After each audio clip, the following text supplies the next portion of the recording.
Hello, everyone, and welcome to another episode on the World Crypto Network. Joining me today are the team from MaidSafe. I have with me Paige Peterson. Hey there. Hey. Thanks for having me. No, thank you for being with us. And also we have Francis too joining you.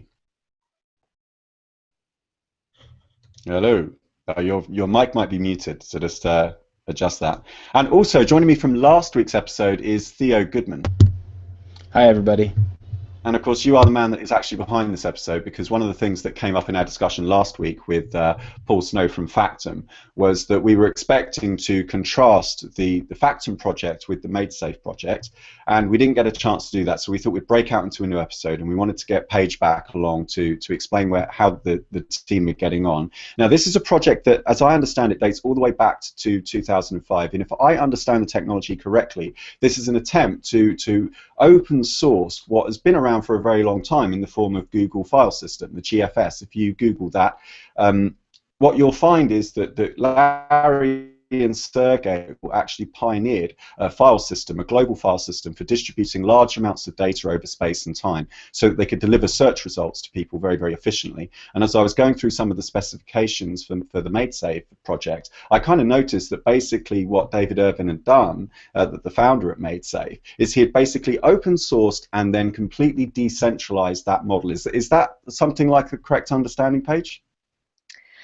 So it is a distributed file system for sure. However, I think the biggest difference is the focus on privacy and security. So we are honestly not even sure in terms of like latency and stuff what the comparison will be. That's going to be found out when we do more tests and things. But the key focus is definitely privacy and security, and that's where you know, once we start talking about the technology, that's where the XOR routing system comes into play. Right, so we'll get into all the technical stuff in just a minute, because I do want to take a deep dive into that. Now, I want to just basically explain to the people at home what this does as an experience for a user, right? So this is kind of like Dropbox mixed with BitTorrent. It's a distributed version of file sharing, such that the network itself doesn't know, or cannot even possibly know, the contents of the files that you upload to it. And the reason is because it's encrypted on your computer as soon as you drag it into the MaidSafe folder, like the Dropbox share folder. It's encrypted on your computer, and then it's uploaded to a distributed set of nodes. Other people basically rent out their hard drives, and they get rewarded in something called Safecoin. Is that right? Yeah, that's that's a very good overview. That's kind of the first iteration of what the Safe network's going to look like. So particularly we are focusing on the storage aspect, so the basic static things like storing files and relaying messages, doing basic communication. That's all going to be in launch, and then from there we're going to begin including things which optimize or which secure computing. So it won't be strictly storage in the future, although that's what we're launching with. It'll be kind of become more of an entire internet alternative. Yeah, I mean, that's a hell of a project. I noticed that David had started working this on 2005, and he'd already raised some money back then. Is that correct? And then you've then recently done another round of funding through Mastercoin. Yeah, so David incorporated the company MaidSafe in 2006, and he basically raised money over time. Actually, it wasn't like a lump sum. It was kind of just over time from family and friends or supporters that he knew. There wasn't any huge VCs involved or anything like that. And that's those small contributions over time helped him to grow the team. And last year is when we decided to do a crowd sale, kind of doing a token sale that of a kind of a proxy token that will be traded into the network once it's launched, so that people will be able to use those tokens to access the network and do various things that the cryptocurrency will allow. And that's called MaidSafe coin, is that right? So yeah, the proxy token that's being traded right now that we raised the funds on is called MaidSafe coin, and then once the network is launched, that will be traded 1-for-1 for actual Safecoin, which will be the cryptocurrency on the Safe network. So right now it's a Mastercoin asset. Eventually, once we get past that, we won't be using MaidSafe coin at all. Okay, great. So I just want to take this opportunity now that we've had that introduction to let everyone know at home that you can actually have your own questions answered live on this show.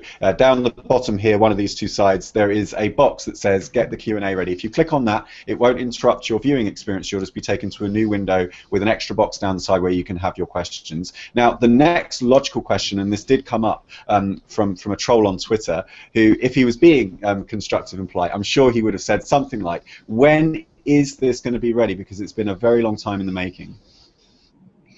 So we are hoping for about a couple of months. So we don't really have a specific date yet. We're planning on potentially April. That's, but we were also planning for December, like 4 months ago. So honestly, like, things keep getting rewritten, and one of the main problems that have kind of pushed it back, this is what I think personally, is just kind of the complexity of the network and all the different the moving pieces. However, actually just this past week, 2 weeks, or actually within the past month, David was kind of working on simplifying a lot of the mechanisms and how the network is able to communicate with, how the nodes are able to communicate, and kind of the patterns in the network. He was able to simplify that down an extreme amount, enough that it's actually potentially going to be reducing the code 70%. And through that, we think we're going to be able to move kind of a lot more efficiently now, and in building kind of optimizing the layers on top and helping to describe the network to other people, because that's been another problem. Is a lot of people think it doesn't exist, or it's never going to exist, just because it's hard. It's been really difficult for us to explain it as a whole.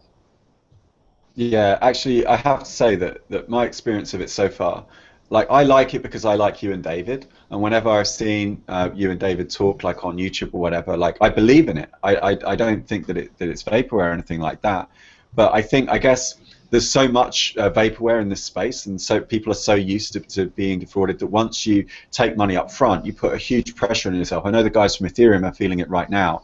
Like, when they were in Berlin, people have sort of reported back to me there was this kind of tension that maybe they're not going to make it on the 20th of March as they'd originally planned, and there were a big money going into the Ethereum launch. I mean, there were 3 500 Bitcoin bouts of funding. I hope, Stefan, hello, if you're watching this, you're probably going to Skype me later and have a go at me and correct me on that. But from my recollection anyway, there was large sums of money going into that project, and I guess you guys have got a similar problem too. So have you actually got like a private test network that you've been operating on?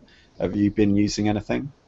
So there is a private test network. It's kind of going up and down right now. We are kind of in this test network phase. We're kind of in the second phase out of 3 before we launch. So, and this has been the longest phase. We kind of thought we were going to be out of this a while ago, but again, like, kind of rewriting and optimizing the core patterns is been kind of forcing this phase to take a lot longer than we expected.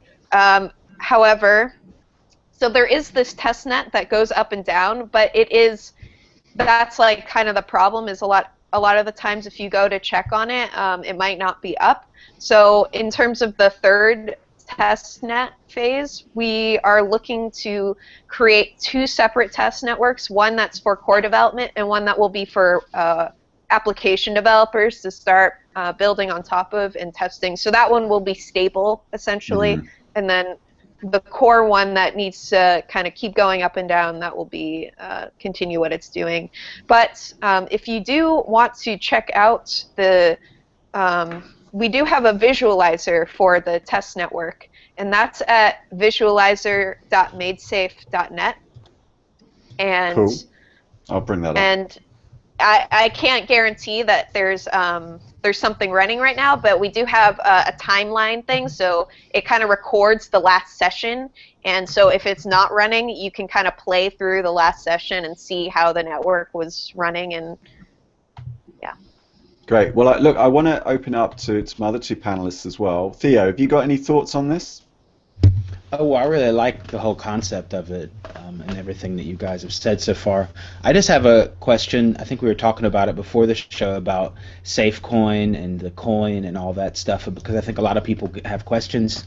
So how is that organized, and how are right now it's kind of like a proxy token, I think is what you called it, or a proxy coin, and then when the network is launched, I trade that in and I get Safecoin for that. Is that right?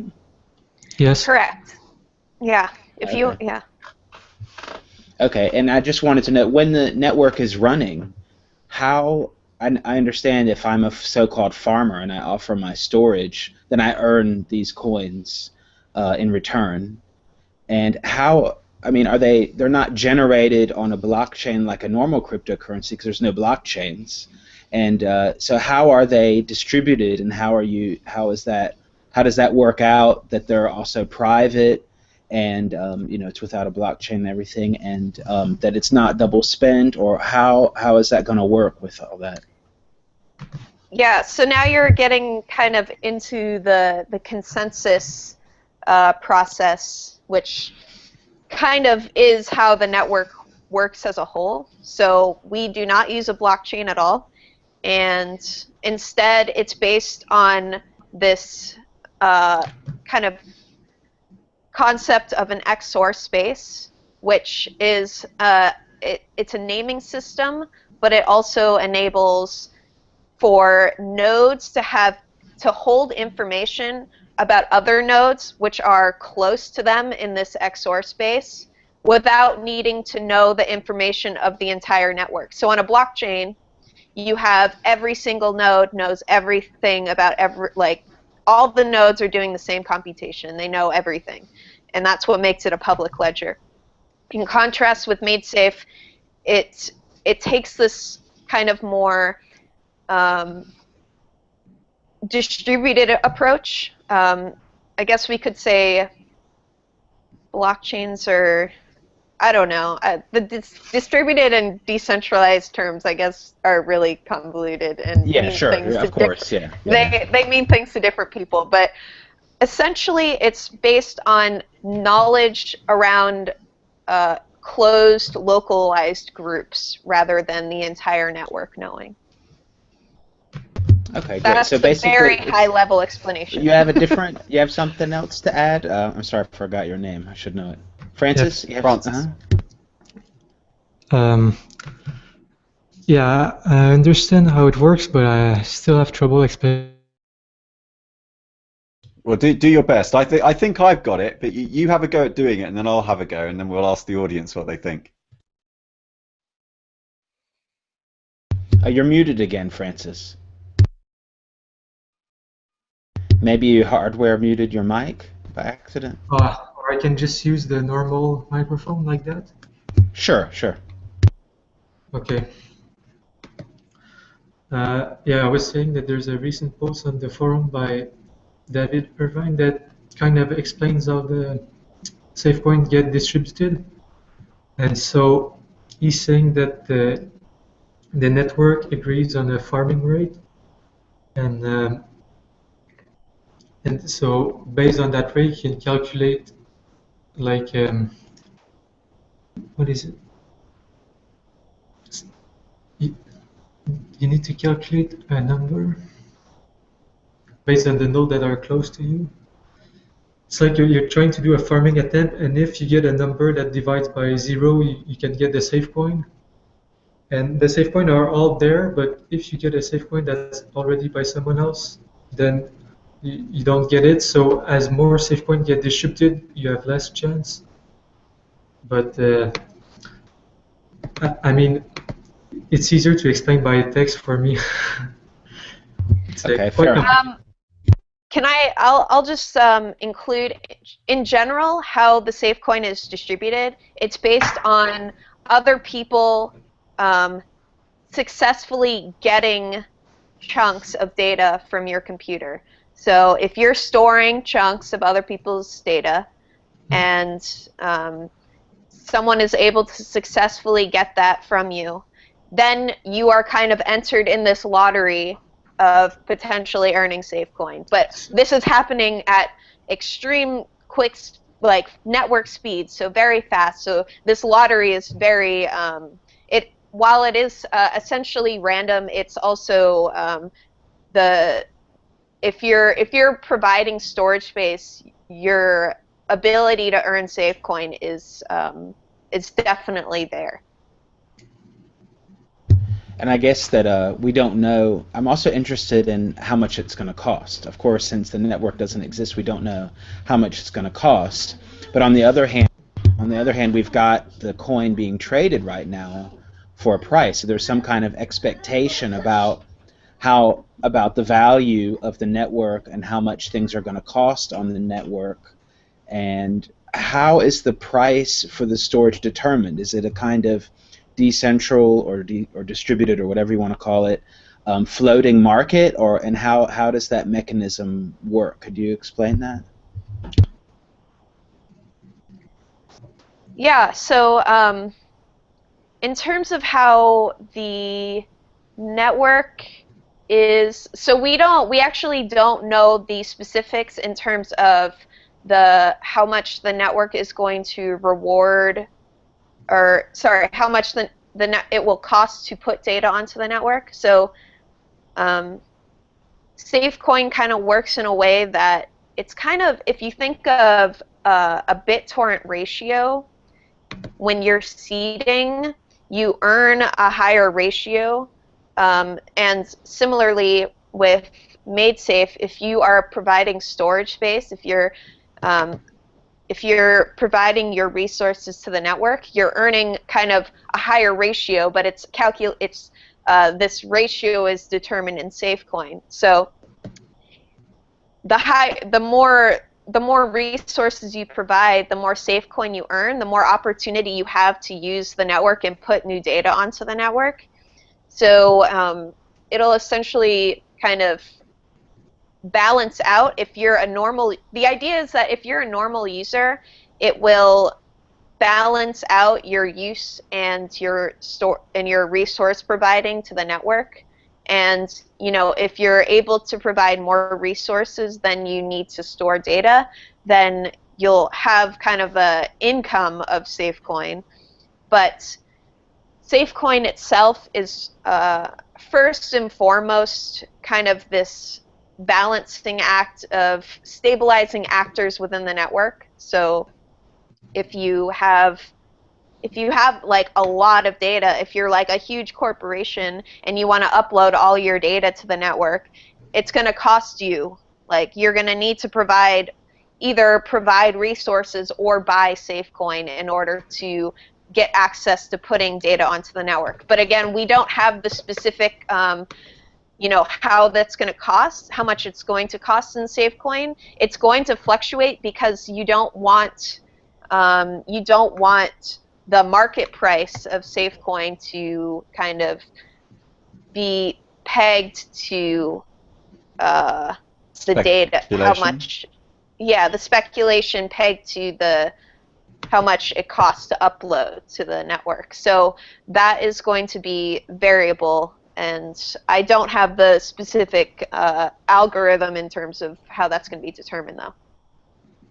Well, that's the sigmoid. It looks like I'm sorry I'm pronouncing that right, 'cause it's been a long time since I've done mathematics. Yeah, sigmoid curve, right? So it's like a classic S curve, which I brought up on the screen as you were speaking.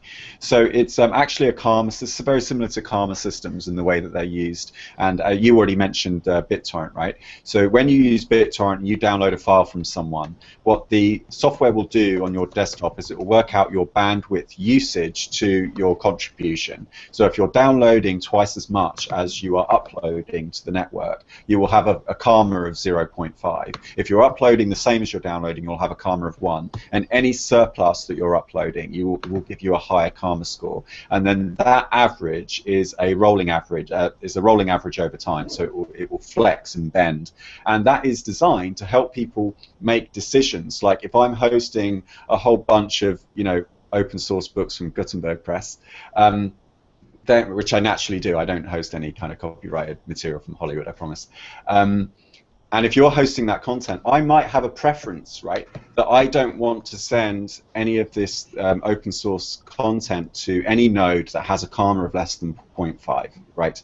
And that should create a virtuous spiral of productivity, right? People should feel invested in trying to beat the network average, except in the case of BitTorrent, you can cheat it because it's like a text file in your content folder and you can just go in there and cheat your karma score and stuff. Shh, don't tell anyone I said that. Are you cheating your karma score on I'm Torrent? not cheating my karma score, Theo. Come on, you know me better than that. I don't cheat my karma scores, dude.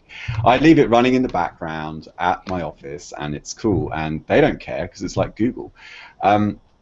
So there's a couple of things that's come up already. One, I noticed there was a problem in discerning the difference between the Safecoin and the way in which the data itself is distributed. My understanding of the XOR distribution, the XOR distance, was I thought, how the data was being distributed. Because the way it works with BitTorrent is you have something called a distributed hash table.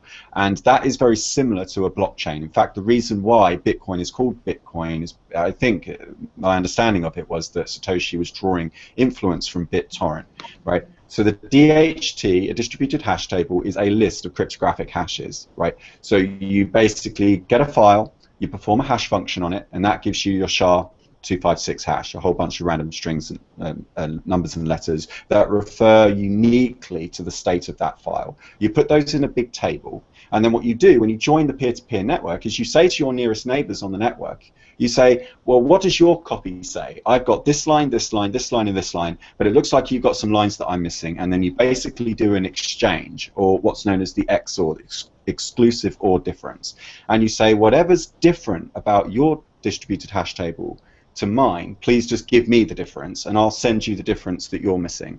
And in that way, you achieve some kind of symmetry. You get the data to distribute across space and time without needing to go to a central cloud provider like Dropbox, for example. So that's how I understood the XOR distancing from the video that I watched, that I brought up as you were speaking. I thought that was different to the way that the consensus was achieved, and I might be wrong, obviously, but I thought that was different to the way that the Safecoin consensus mechanism was achieved, which at the moment, to the best of my understanding, sounds more sort of similar to Ripple than it does to Bitcoin, because you don't have this persistent ledger that's being shared. Does that sound about right? Maybe not the Ripple staff. So I guess the biggest difference in terms of how I understand BitTorrent, DHT, and what MaidSafe is doing is that you're not like with a BitTorrent file, that whole file is kind of made knowledgeable to the entire network through this propagating DHT system.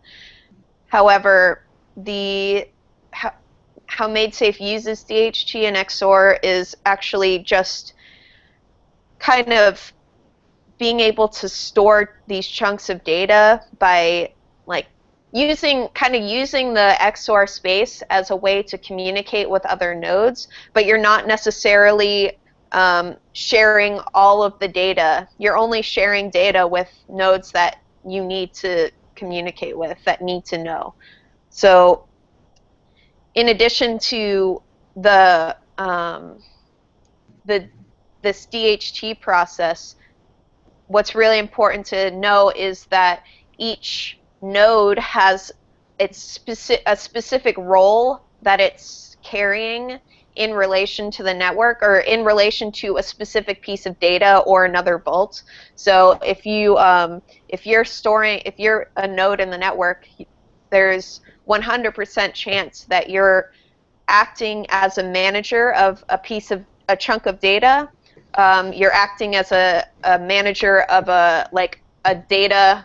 You're acting as a manager of another vault, perhaps, or you might be acting as a kind of a way to verify vaults or data. So there is this kind of specialization of roles within the network, which enables to store all this data and to have all of this information without it having to propagate to every single node in the network. And that's based, again, on these kind of close groups, which is surrounding the XOR space. I really recommend everyone watching this to check out the series that Francis and Eric have been producing. It's like the lectures that Eric has been giving have been really helpful. I'm actually a pretty visual person, so having that kind of spelled out in terms of how XOR space works was really helpful for me to kind of starting to wrap my head around this. Yeah, I agree. I'm just bringing up one of the videos. Actually, I found this one particularly helpful in the way that you're sharing out the data. And as you're talking as well, I was just kind of multitasking. I was going through this post that I think David wrote on the consensus without the blockchain. And I'm kind of going through it. That's actually Nick. Just gonna. Oh, it's Nick. Okay. No, yeah, thank Nick you. heard that. Okay, so I'm looking at this, and I think where I am at the moment is this goes back to what David was talking about when I first started hearing about it, and he was on the Kaiser report. I remember him talking about proof of resource. So it sounds like these Safecoins are actually tethered to the data that's being distributed across the network. And just to reiterate, because this is important, the data is encrypted on the user's computer. So MaidSafe themselves have no way of accessing, in fact, nor do any of, more importantly, nor do any of the random strangers that are going to be storing your data. They will be renting out their hard drive space. And same with you, right? You can download the client, the MaidSafe client, onto your computer, and you can say, okay, I've got 30 gigabytes that I'm willing to rent out, and then you earn Safecoins off the back of that. And if I understand it correctly, having just read that and listened to you, it sounds as though the consensus mechanism is backed off of a proof of resource that is contained on the storage, because you have these vaults and you have these managers of that data. So there's an extra node. That's what I was missing. There's this extra node that has this other duty of looking after the data itself. Francis is kind of like sighing. Have we understood it right? Do you have something to say? Yeah, I wanted to say a few minutes ago, but it's like I found more information on how the put price is determined for how it costs to put data. So basically, as David explained, the put price is balanced with the farming rewards. So the cost to put is balanced with supply. Oversupply makes the put cheap, and undersupply of data makes it more expensive. And on the other side, the farmer get less reward when there's oversupply and more when undersupply. So maybe that can help.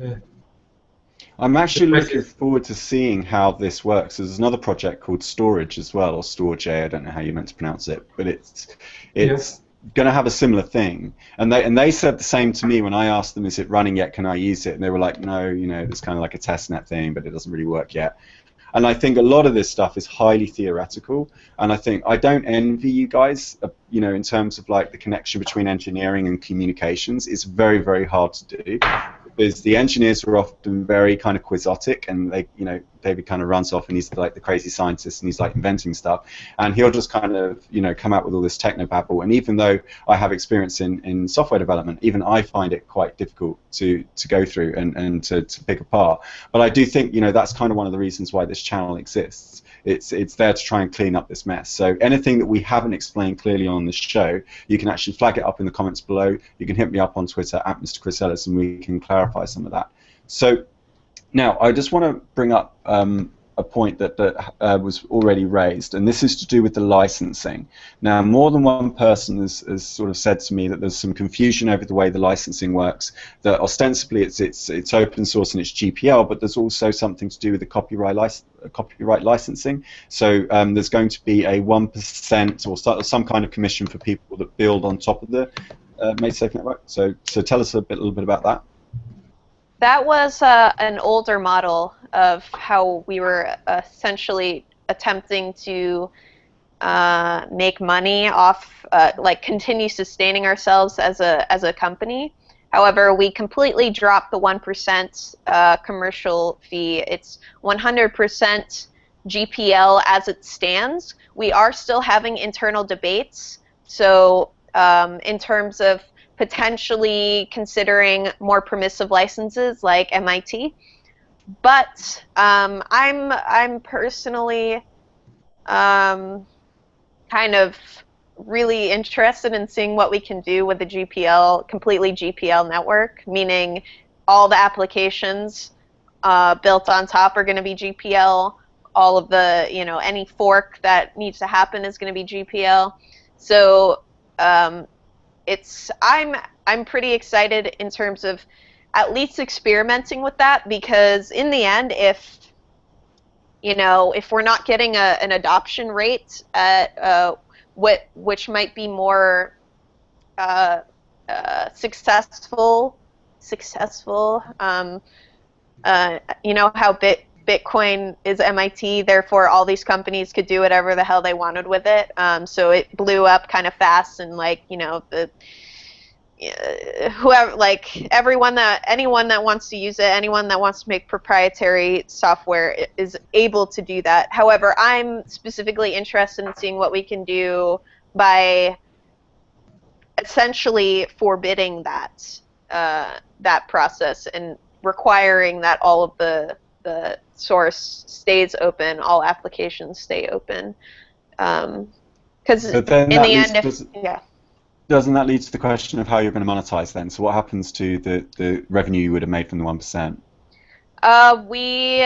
We contribute like everyone else. So right now there's, in addition to Safecoin is being distributed in three different ways. So let me just kind of go over that. The crowd sale that we did with the proxy token, that is for 10% of all Safecoin. So 10% of all Safecoin is out. It's, that's how it is. And then there's 5% that is going to the original investors. So like the family and friends that have supported David over the last decade. That's being allocated to them. That's really the only way we can kind of pay them back at this point, is giving them a small amount of Safecoin. That has nothing to do with any of the founders or anyone that works at MaidSafe. We don't get any of that. That's strictly for just the people who were believing in making this work, a decade ago. So those are kind of like the 15% is kind of just like set aside, and then we have 70% is what is going to be farmed. So all of the proof of resource concept is 70% of Safecoin, and then the remaining 15% is for developers. So 10% of that is for application developers, 5% is for core developers. And essentially, MaidSafe's business model is, after this crowd sale runs out, we just earn Safecoin like everyone else. We're not trying to pay ourselves if this network doesn't work. It's not. We're not trying to like make a lot of money out of this if it's not successful, right? That's right. David has been pretty. His ideas about making this work and making sure that we're only paid if we're providing value has been core to how the company works as a whole, which I really appreciate, and I'm really excited to be a part of a team that values that. So how can I, so when it's live and you've already turned in the Safecoin proxies and there's only Safecoin on the MaidSafe, then you can still sell it out of the network. So like you guys have a lot of storage, and you earn Safecoin, and you gotta buy food or whatever. So you gotta sell it for Bitcoin somehow, I guess, or fiat or whatever. So you have to. How does it go? I'm just curious how it gets out of the network onto. I mean, there's like going to be like a wallet, like any other coin, but it's just the MaidSafe network coin, basically. Yeah. So another interesting difference, which is related. I swear I'll get back to that. Another interesting difference between blockchain and MaidSafe, or so Bitcoin and Safecoin, is that Bitcoin is not an actual token. You're just broadcasting these transactions to a ledger. Whereas Safecoin is an actual piece of data that's being sent around to different nodes. So that's just kind of like how the underlying technology is going to work, but essentially it's going to be the exact same process as if you were going to an exchange to trade in between two cryptocurrencies now. So you basically just have an API for one blockchain, an API for another blockchain, or an API for the Safecoin, and if an exchange implements that API, they'll have a wallet that they're kind of acting as this, trade ability to exchange in and out, and there will be no noticeable difference in how you're able to get Bitcoin. We actually have someone that's been working on an exchange, a decentralized exchange, in fact, that will ideally be ready at launch so that it'll be very easy to get in and out of Safecoin and Bitcoin. Oh, great. Yeah, that was actually one of my questions about, we talked about a lot of technical stuff, just what some of the practical uses could be. And I was thinking, why don't you just put a decentralized exchange on there if it's already kind of meant, it's not really meant for like a block, like the blockchain necessarily. It's kind of clunky. What about decentral DNS, or something like Dropbox would make sense, of course, like you were saying, but what about like a decentral DNS, or can I run scripts like Ethereum on the MaidSafe network and stuff like that? Do you want to take that, Francis, or shall I? Yeah, I can try. Okay. For the scripts, I think this is going to be possible, but not for the initial beta. But if there's a language that they're encoding, so you can program personas. So at one point when we're ready, we can add a persona for the script or whatever. And for the DNS, and also, by the way, Eric, which is from Montreal with me, is working on that. It's his field, like doing computation on the distributed network. So that's good. And for DNS, I know MaidSafe will have some sort of a namespace where you can, let's say you want to get a website or talk to a username, but they have it in such a way that, at least for the username, you can have multiple people with the same username, but they have a string of numbers that differentiate them.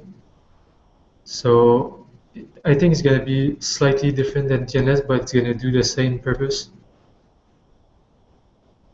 Yeah, because I was thinking about it. If you're proposing like a whole kind of operating system for the web, it almost looks as if David Irvin is personally undoing like everything that was sort of done in the 90s with all the requests for comments or the RFC proposals and everything, and he's kind of uprooting it, and he's like, no, I don't like IPv4, I don't like IPv6 either, we're just going to do this like 2 to the power of 512 address space, and it's almost like the whole thing is based on the same naming convention that actually Bitcoin uses for its addresses. And what it seems to me, and I want to go into this actually, there's two things I want to go into.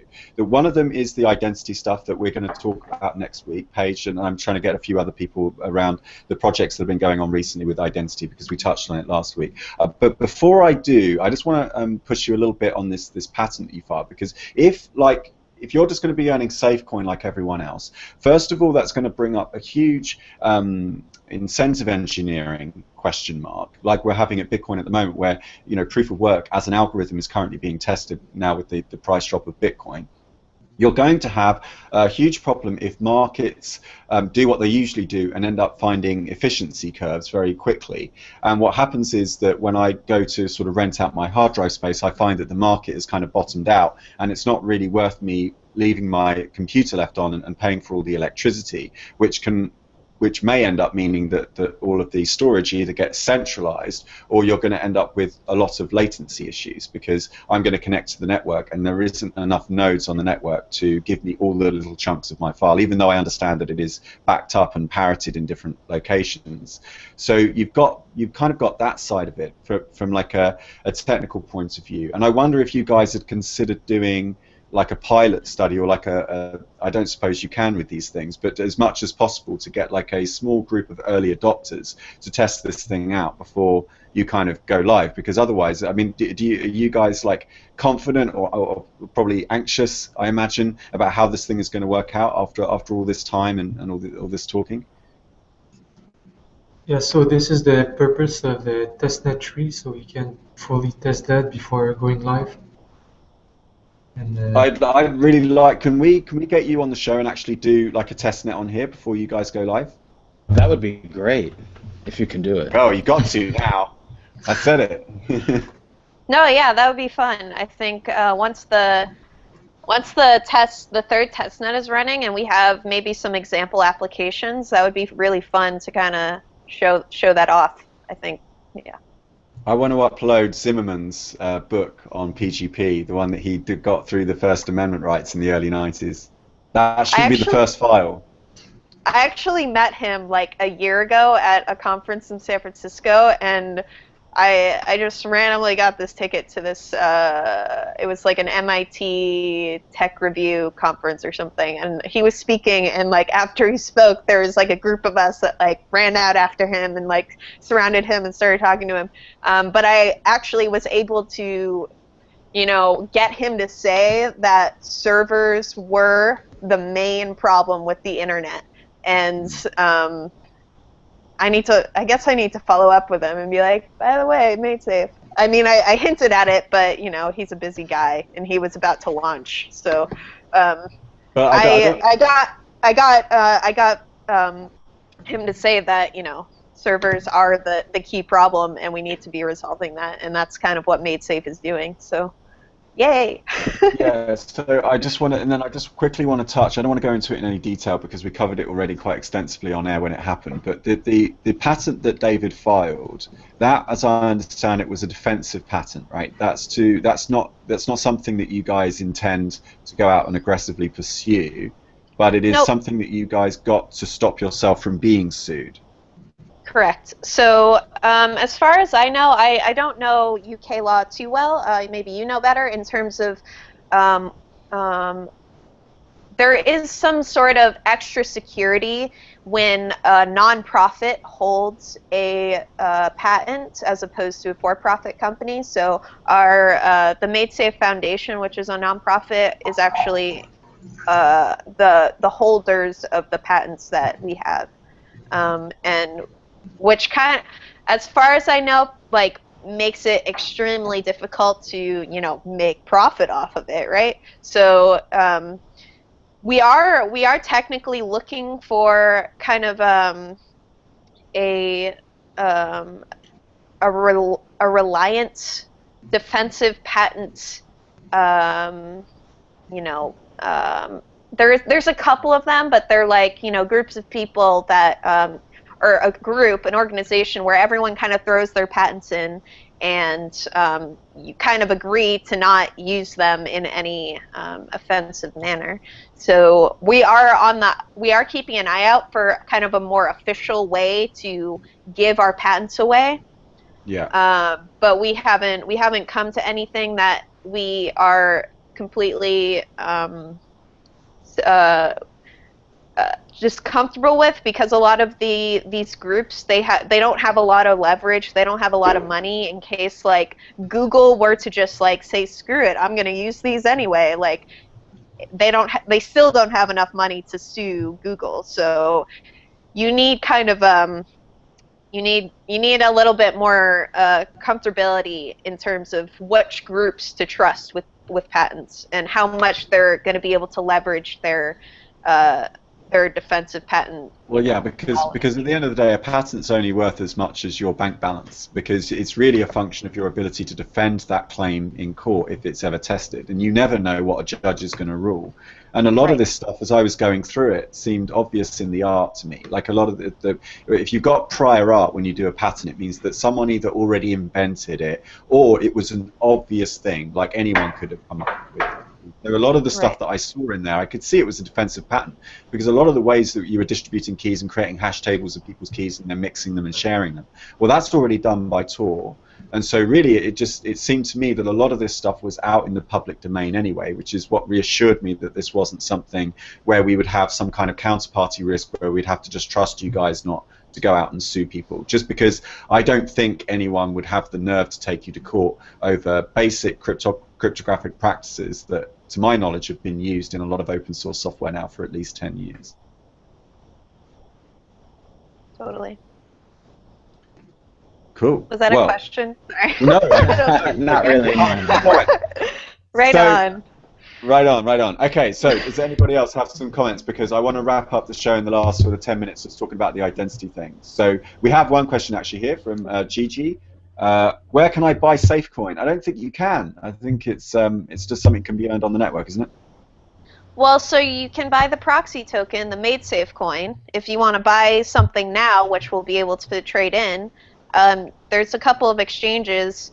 I know Poloniex is like the main exchange that people use, and there's a couple others. I honestly don't go to these exchanges a lot. So two. So there's Poloniex and Master Exchange for the moment. Right. Does Master Exchange still exist though? I don't know. Yeah, it exists. I've talked to those guys. It exists. So cool. Yeah, and also remind people that I think there was like some issue with people trying to make fake ones or something on some others. So just use those two exchanges. Right. Yeah. Don't use any MaidSafe coin that exists on Counterparty is not real. So don't buy those.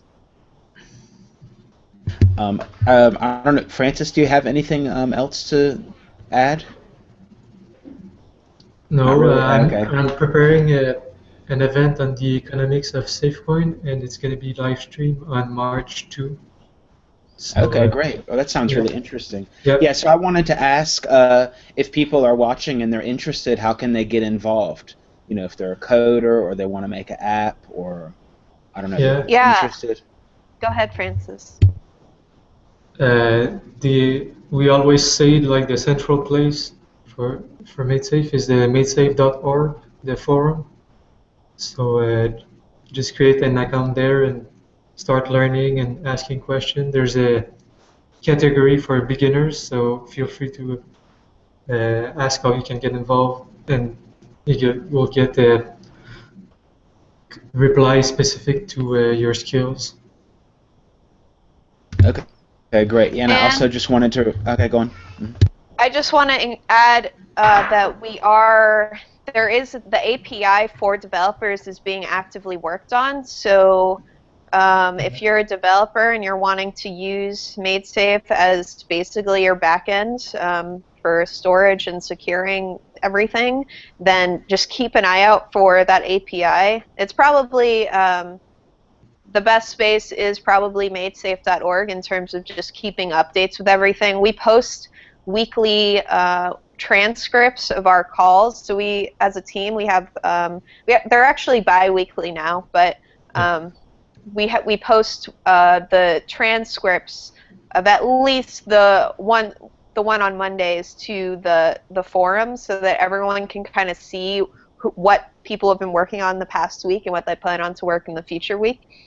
So MaidSafe.org is really the best central place to keep updated with everything, whether you're just someone that's interested in helping and learning, or a developer that wants to eventually use the network. It's really difficult as a developer right now to build something unless you want to dive into libraries and try to just build it through that. But the API will be out, you know, alongside testnet 3 so that developers will be able to use it. Okay, well that sounds really interesting. If anyone's also watching, so last week we did a show with MaidSafe and Factum. You can go back and watch that. And also Jamie Nelson did a video, a pretty long one, talking about all these patent issues with Dave, and it's pretty interesting. So if you're really interested in all the patent discussion, we're gonna add a link to that in the description and last week's video. And also, if you haven't subscribed to World Crypto Network, you need to do it right away, and you need to thumbs up the video and share it. That's not Chris, optional, by the way. That's not optional. It's not. We know we are voluntarists normally, but in this case, it's actually mandatory. No, please do, because apparently it helps our SEO or something. We get to the top of the charts. I don't really know how it works, and I'm going to haul myself out as well because I've got an announcement to make, which is that you should all pay me money now.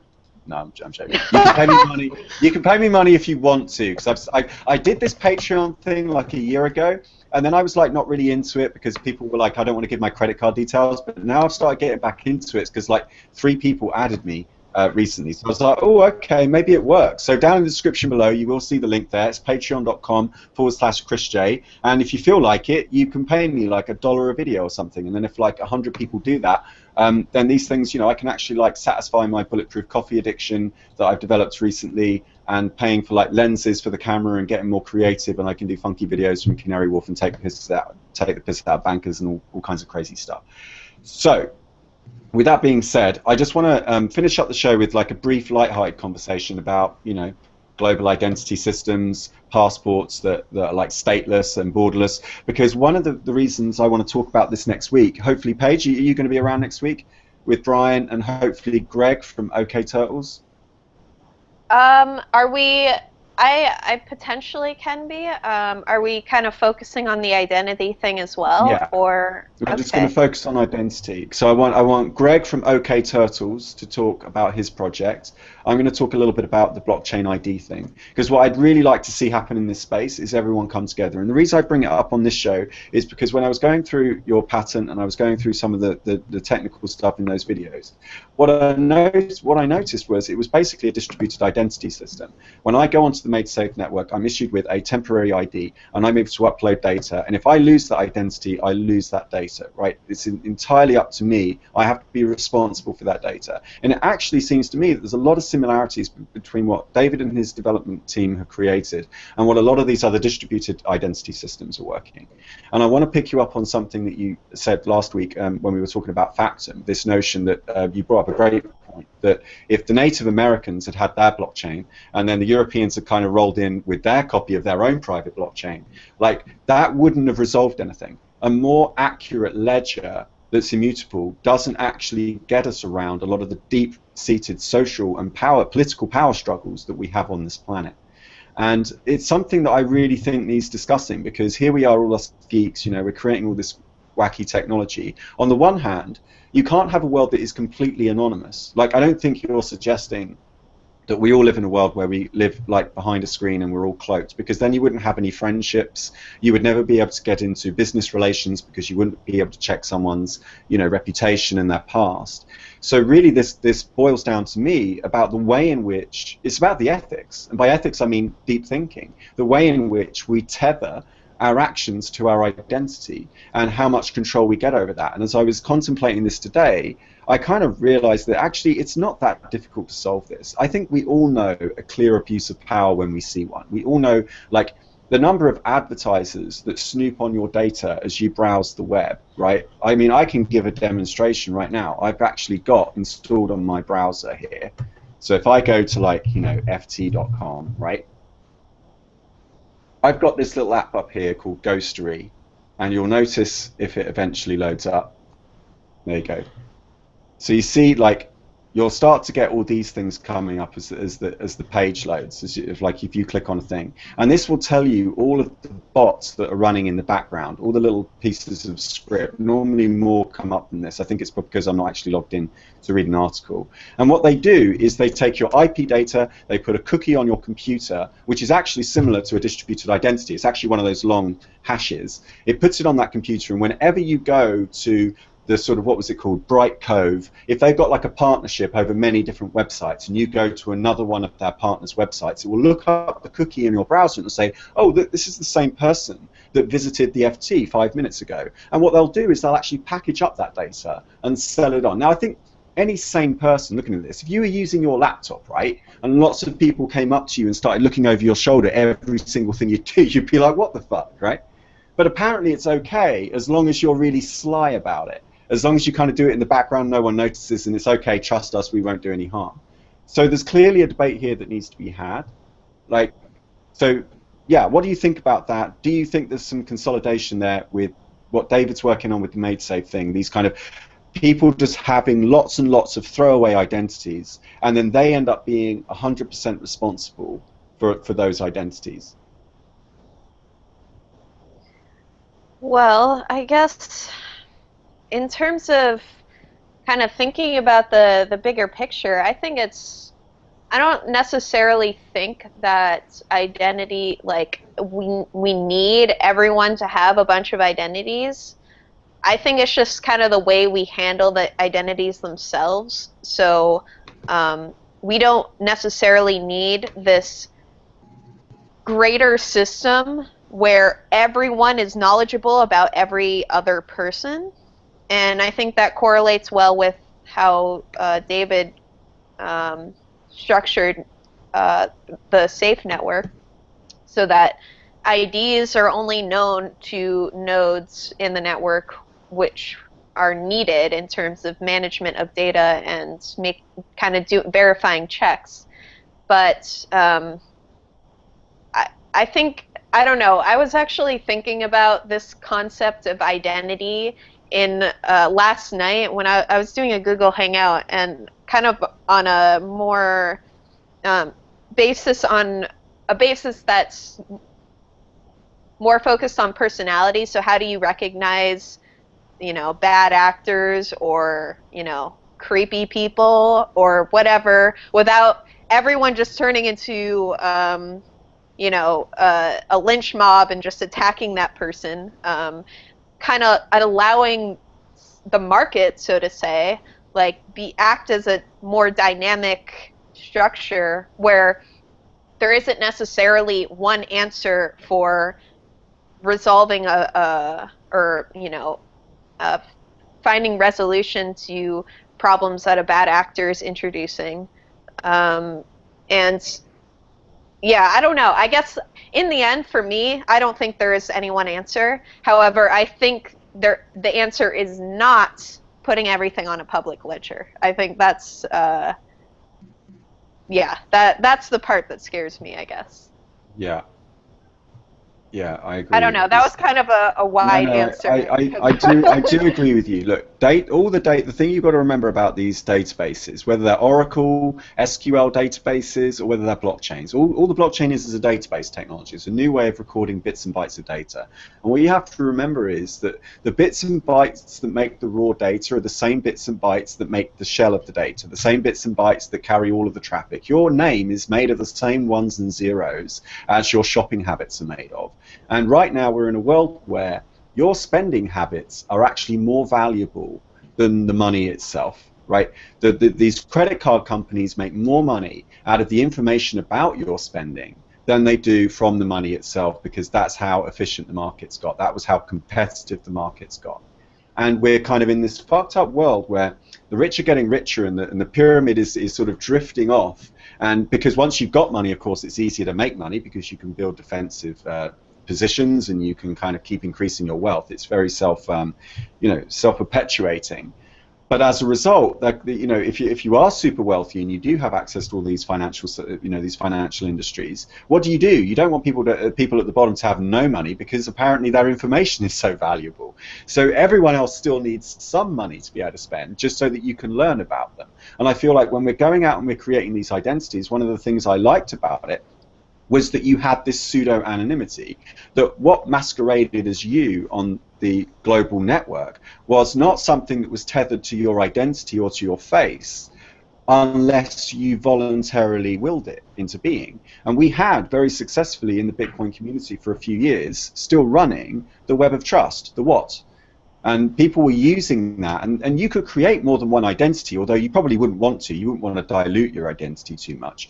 But it actually tolerated one person having more than one identity, because so long as it was true that you could tether each one of these transactions back in the chain and say, yeah, it's true, 10 people in a row were really satisfied with this trader. And so long as you could actually get, like, okay, so someone's got a reputation or a karma score of 8 out of 10, and he's done a trade with someone that's got a karma score of 7 out of 10, and they're both pretty happy with the transaction, you could be reasonably assured that that was a good person without needing to see his face, without having to worry about whether it was uniquely tied to his DNA or his thumbprint, which is what the Indian government are doing.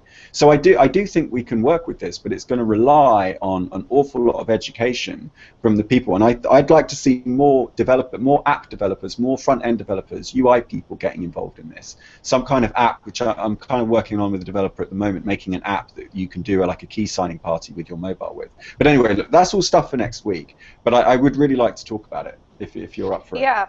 Are we gonna similar time, you think? Because I think I'm available. So far, yeah. I mean, I said to Greg and anyone else out there, if you want to get involved in that discussion as well, I think it's right for the picking. And also Brian Sovereign, I'd really like to get him on, because he was really good last week. But no, that would be really cool. Yeah, I guess just like in terms of a final thought about this,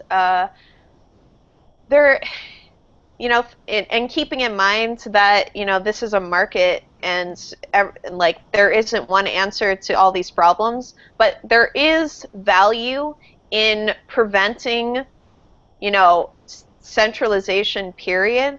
So the only reason that cookie tracking and all of that is a problem is because there is huge corporations like Brightcove or whatever that are able to kind of use this data. But if we kind of use methods to make it less valuable to do things like that, there's less incentive to get that big, then that's just another option to kind of, or another way to kind of route around this issue of centralizing all this data and using the data against you. If data is kind of distributed and used by small actors, many small actors, then you obviously have much more choice in between which ones you're interacting with. So I've seen Brightcove on many websites. I actually use NoScript on Firefox, so all JavaScript is automatically blocked on every page unless I whitelist a few scripts. But I suggest actually that people download NoScript, because it's really, you'll see how many scripts are running on every page that you go to, and it's really eye-opening. Yeah, actually, yeah, I was going to say, I do actually run Firefox as my main browser. I only use Chrome when I do these Hangouts, because it runs a lot more smoothly. Right. But yeah, like Ghostery is really cool. You can run that, and I really like the user interface of Ghostery. I can't show it to you unfortunately because it doesn't work with screen share, but it's a really nice opt-in, opt-out system. You can whitelist the sites that you approve of, and you can blacklist the ones that you definitely don't. I just switch them all to off by default. So what it'll do then is, like, if you come up and it's got like a comments section, the comments section is run by a company called Discuss. It'll just say, do you want to run it once, or do you always trust Discuss to run it? And you just click on it, and it brings it right up. So yeah, I really like the user experience. So listen, guys, thanks a lot for joining us today. I really am looking forward to getting in touch with you as time goes on, hearing about this test network. You must reach out to me and tell me when you've got something ready to show, even if it isn't super stable. You can trust me, don't worry. I will give it a fair, Theo and I will use it, and we will use it to share only, of course, open source content between us. You know, I was thinking like maybe some like old books from like the 19th century, Theo. What about that? Something that's out of copyright that Disney doesn't have. Public domain. Yeah, public domain stuff. I was. So yeah, thanks a lot for joining us, and thank you too for thank you too for everyone that stayed tuned. All 32 of you, thank you very much for that. You stayed tuned for the entire hour. Yeah, have any thoughts on this? Please let us know in the comments. You can also hit subscribe. You can follow us at @WorldCryptoNet on Twitter, and you can follow me at Mr. Chris Ellis. Theo, what are you? At Bitcoin Potato, right? He's not even there anymore. He's something like, if you just type in Bitcoin Potato, you'll find. You're here. Sound Wallet. Look up Sound Wallet. Twitter at soundwallet.net. Check it out. Look him up. Look him up. I'll put anyway. All the links are in the description below, including most of the stuff that we referred to throughout the hour. Thanks again for joining us, and I'll see you next time. Bye bye.